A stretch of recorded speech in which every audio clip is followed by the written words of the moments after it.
लेकिन हर किसी को अपनी सफाई देने का पूरा मौका मिलना चाहिए। कानून भी ये कहती है कि जब तक कि न आपको गुनहगार साबित किया जाए आपको बेगुनाह समझा जाता है। लेकिन बदकिस्मती से ये एक सिलसिला चला है जहां के लोगों को बिना ये साबित किए हुए कि उन्होंने कुछ किया या नहीं किया, उनको एक कागजी ऑर्डर के तहत जो है नौकरियों से निकाला जाता है। मैं तो सिर्फ इतना ही कहूंगा कि निजाम बदले तो जरूर इस पे दोबारा सोचा जाएगा। मेरी एज 53 है। मैं आज सुबह यहाँ आने से पहले 9 किलोमीटर की दौड़ लगा के आया हूँ।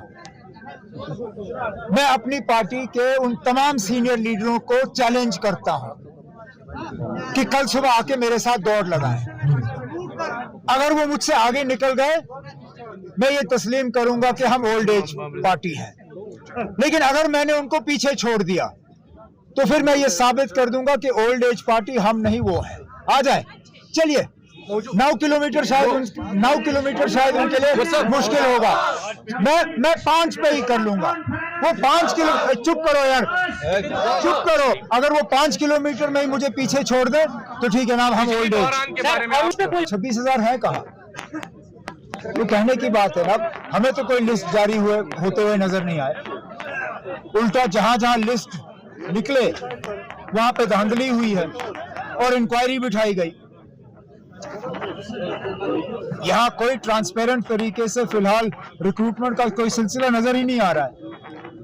बाकी रही बात हुकूमत की मुखालफत करना या हुकूमत के फैसले जो गलत होते हैं उनके खिलाफ आवाज उठाना, ये हमारी जिम्मेदारी है ना, और ये हम रोकेंगे नहीं। आप कहाँ देखते हो? मुझे तो कोई दिखता नहीं है।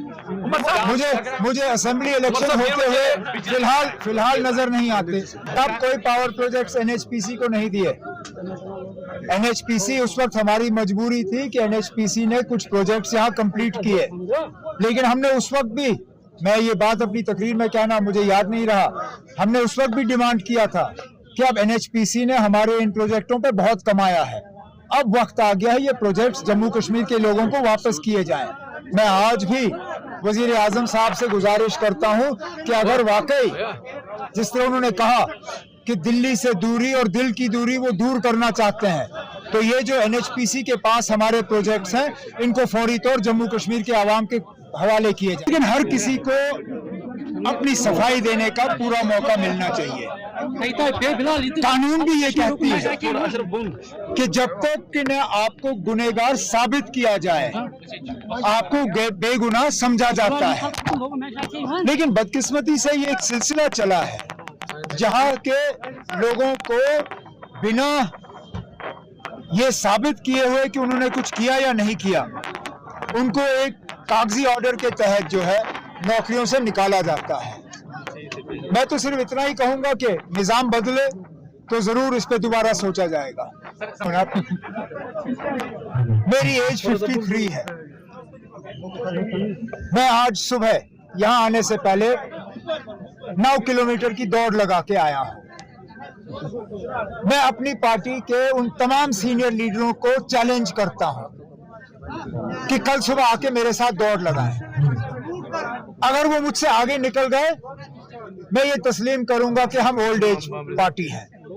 लेकिन अगर मैंने उनको पीछे छोड़ दिया तो फिर मैं ये साबित कर दूंगा कि ओल्ड एज पार्टी हम नहीं वो है। आ जाए, चलिए। 9 किलोमीटर शायद उनके लिए मुश्किल होगा। मैं 5 पे ही कर लूंगा। वो 5 किलो, चुप करो यार, चुप करो। अगर वो 5 किलोमीटर में ही मुझे पीछे छोड़ दे तो ठीक है ना, हम ओल्ड एज। 26,000 है कहाँ? वो कहने की बात है ना। हमें तो कोई लिस्ट जारी होते हुए नजर नहीं आए। उल्टा जहां जहां लिस्ट निकले वहां पे धांधली हुई है और इंक्वायरी बिठाई गई। यहाँ कोई ट्रांसपेरेंट तरीके से फिलहाल रिक्रूटमेंट का कोई सिलसिला नजर ही नहीं आ रहा है।